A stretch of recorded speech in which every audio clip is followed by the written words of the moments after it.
Welcome to another lipstick on a rig crochet tutorial video. This is part of our beginners crochet series, and today I'm going to be teaching you how to chain. So I'm sure you've seen this a lot in patterns, or if you've never seen a pattern, all a chain is just sort of usually like a beginning stitch.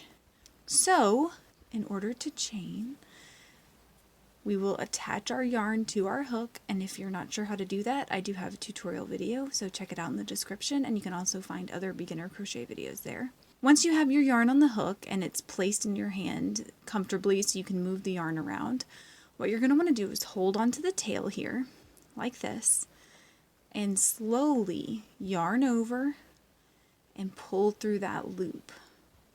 Okay, so as I work, I usually move my fingers up a little bit. So I'm going to go ahead and repeat that process. Yarn over and pull through the loop. So right now we have 2 chains. I'm going to yarn over again, pull through the loop. And you can do this as many times as a crochet pattern calls for.